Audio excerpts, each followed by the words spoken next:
Oke guys, jadi di video kali ini gua mau sharing resep yang bener-bener random banget. Ini tiba-tiba gue lagi coba-coba resep terus gue ngerasa kok wah rasanya menarik nih. Kenapa gue bilang menarik? Karena gue coba pakainya ini kopinya tuh yang buat espresso nih.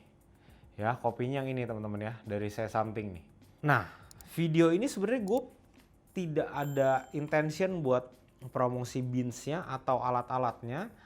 Tapi gue cuma mau sharing aja karena menurut gue ya resep seduh ini ya gue temuin ini tiba-tiba udah coba beberapa kali. Ya memang belum ada 10 kali lah ya. Tapi gue ngerasa wah ini kayaknya menarik nih kalau gue share terus gue minta pendapat teman-teman. Ketika teman-teman mungkin mau cobain ya terus gue mau tahu nih ya apakah benar resep yang gue bikin ini nih jadi bikin kopi espressonya ini bener-bener mirip dengan kopi filter, tapi bedanya bodinya agak sedikit lebih tebal aja ya. Nah langsung aja di sini gue akan mulai. Nanti gue akan pakai kopinya itu 15 gram buat espresso. Terus di sini gue pakai grind size-nya itu di Autin Vino di nomor 8 teman-teman ya. Jadi nomor 8 ini termasuk lumayan agak kasar sedikit lah. Terus gue akan pakai drippernya yang SD1 ini ya. Seperti ini, dan gue pakai paper filternya. Ini gue udah coba-coba ya.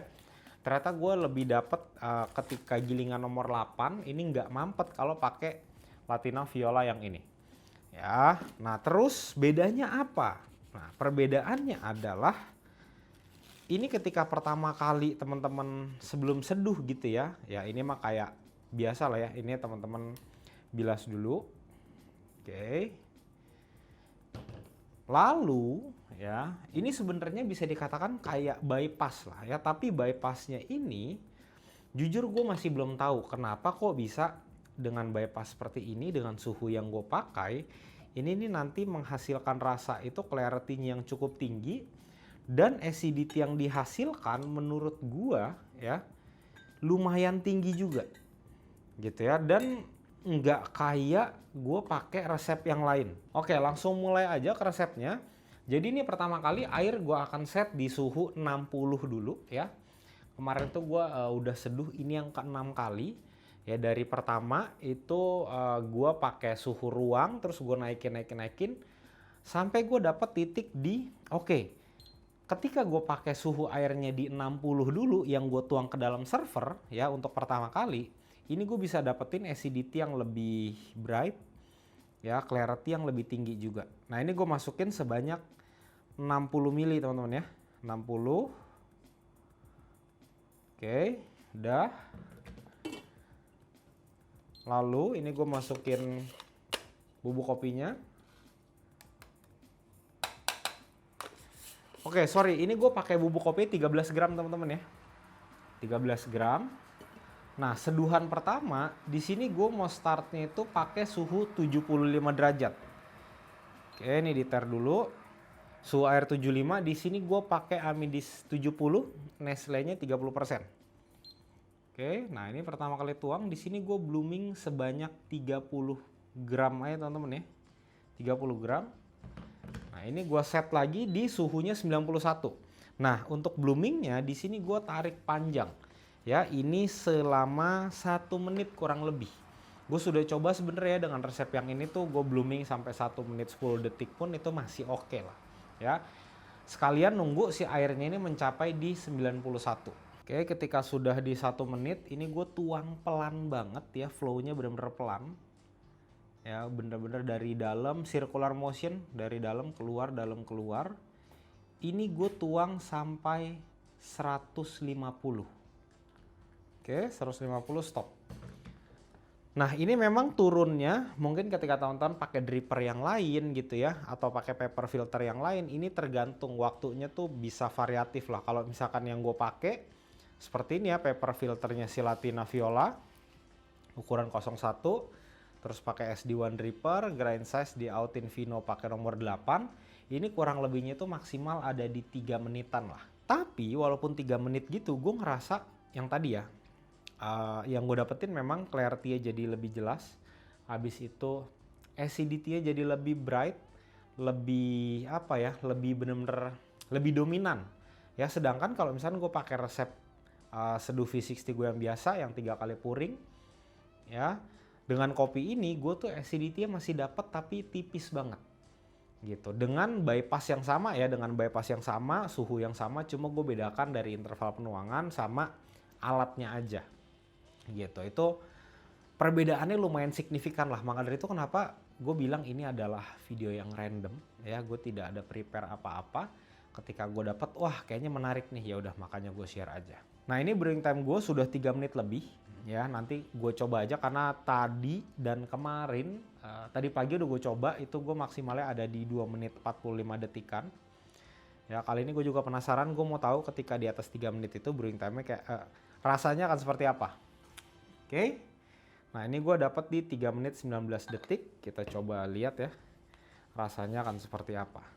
Oke nih 3:19 tuh ya. Seperti ini. Karena gue juga jujur lumayan penasaran lah. Ketika memang brewing time jadi agak panjang, apa yang beda? Oke. Wanginya di sini benar-benar lumayan aromatik banget. Berry-nya lebih ke arah blueberry. Blueberry lah ya, ini benar-benar jelas. Terus di belakang kayak ada wangi-wangi coklat ya. Terus wanginya lumayan manis teman-teman ya. Ini gue cobain dulu. Oke. Gue merasa kayak kalau dari aroma agak sedikit beda dengan yang tadi pagi gue seduh. Tadi pagi memang gue brewing time itu cuma sekitar 2 menit 45, 2 menit 44 gitu ya. Ini 3 menit lebih tadi ya. Oke, cobain. Oke. Jadi ketika brewing time lebih panjang, acidity-nya agak lebih turun, sweetness-nya lebih tinggi dikit. Lalu berikutnya,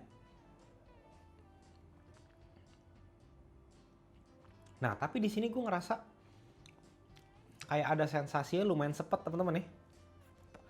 Di lidah kayak keset gitu. Namun aftertaste-nya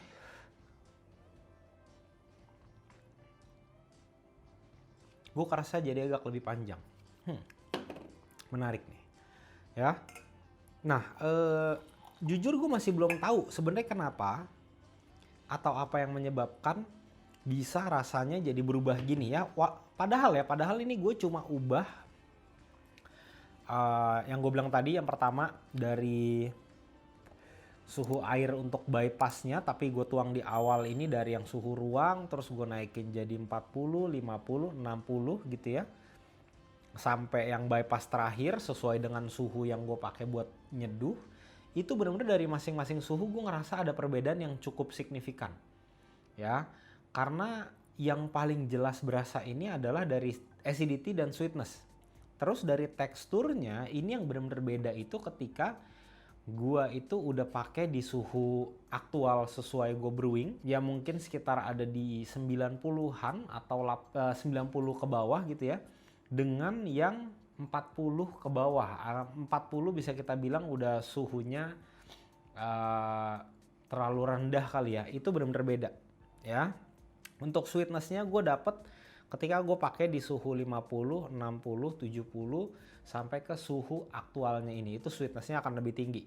Ya kalau misalnya gue pakai di bawah 40 gitu ya, atau bahkan pakai suhu ruang, itu gue ngerasa sweetness-nya jadi bener-bener hampir nggak keluar lah. Ya jadi yang bener-bener dominan itu cuma si acidity-nya doang. Nah mungkin buat teman-teman yang suka karakter kopi yang acidnya lumayan tinggi, ya terus teman-teman ini nggak terlalu suka kopi yang kompleks gitu ya, mungkin boleh dicoba bypass di awalnya ini pakai suhu yang di bawah 50. Nah mungkin di sini teman-teman tanya, Bang terus bedanya apa ketika gua bypassnya itu mungkin di akhir dengan suhu yang lebih rendah? Somehow gue ngerasa tuh benar-benar beda banget ya. Bedanya itu maksudnya adalah ketika gua bypassnya di akhir, ya itu mau pakai suhu 40, 50, 60, 70 atau pakai suhu aktual dari kettle-nya, itu gue tidak merasakan perubahan rasa yang signifikan. Ya, mungkin ada sedikit beda cuma dari karakter acidity-nya doang, tapi sweetness-nya itu benar-benar sama. Tapi ketika bypass-nya di awal, gue tuang kayak tadi di awal itu, Gua ngerasanya sweetness dan acidity ini benar-benar beda. Terus yang berikutnya dari tekstur.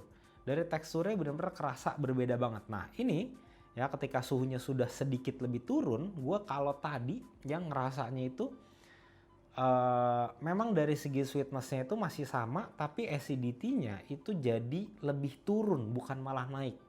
Ya, kayak cobain lagi.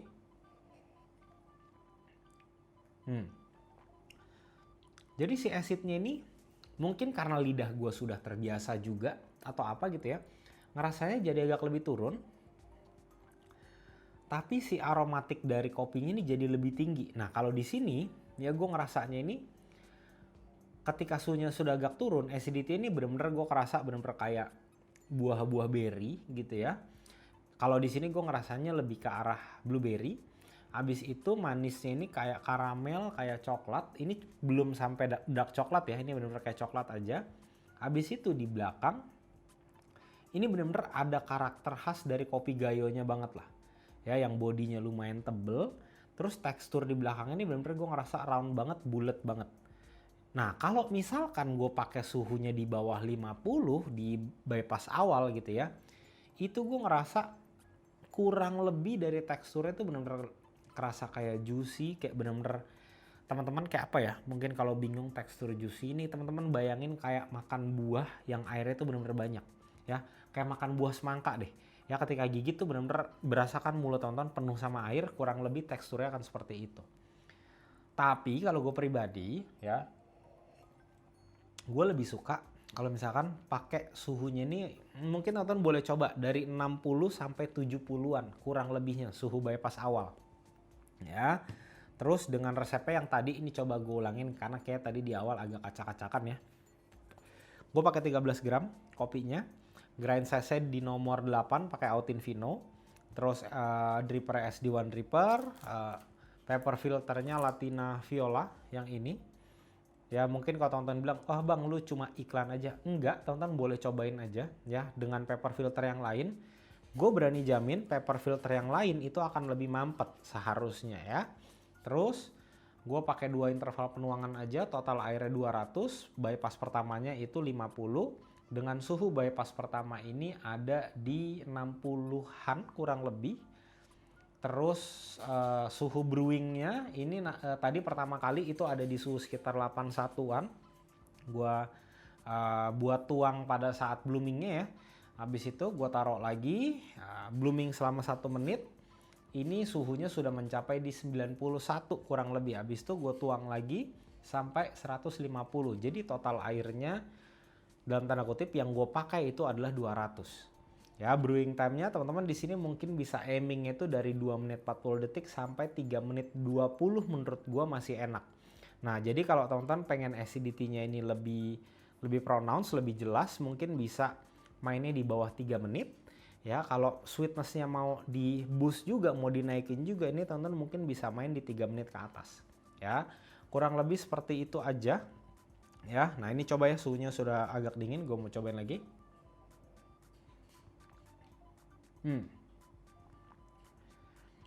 Tadi ketika masih panas gue kerasa kayak ada kesetnya, kayak ada sepetnya, tapi ketika suhunya sudah turun ini memang masih ada, tapi intensitasnya tuh jauh lebih rendah dibandingkan yang tadi. Terus di mulut ini benar-benar kerasa manisnya dulu pertama, habis itu baru acidity-nya. Yang mana menurut gua ini antara acidity dan sweetness-nya ini bisa masuk kategori medium to high lah. Ya, untuk bodinya enak banget, teksturnya enak banget. Ketika sudah hangat, ketika panas memang agak ganggu karena kayak ada lumayan sepet gitu ya. Terus aftertaste di belakangnya ini cenderung tidak terlalu panjang. Aftertaste di belakang di sini gue ngerasa lebih ke arah kayak ada blueberry sama kayak ada kulit jeruknya. Nah mungkin buat teman-teman di sini kan nanti kalau mau cobain, please banget cobain. Abis itu tulis di kolom komentar gimana hasil rasanya, teksturnya, ya atau segala macem. Karena gue jujur penasaran banget nih ya dengan resep random ini yang tiba-tiba gue temuin, yang iseng gue coba tuang asal-asalan aja, ternyata gue bisa dapetin rasa yang lumayan beda ketika teman-teman pakai beans espresso. Ya, nah mungkin buat teman-teman di sini yang punya beans espresso doang, terus beans filternya udah habis, tapi mau ngopi, ya, terus bingung, aduh kalau beans espresso kan biasanya nanti tebel, acidity-nya nggak keluar. Nah, resep ini boleh teman-teman coba. Nah, buat teman-teman nanti kalau misalnya mau tahu alat-alat seduh rekomendasi dari gua, mulai dari manual brew sampai espresso, langsung cek link di deskripsi atau cek fitur YouTube Shopping yang ada di sebelah sini. Oke teman-teman, sampai ketemu di video selanjutnya. Thank you.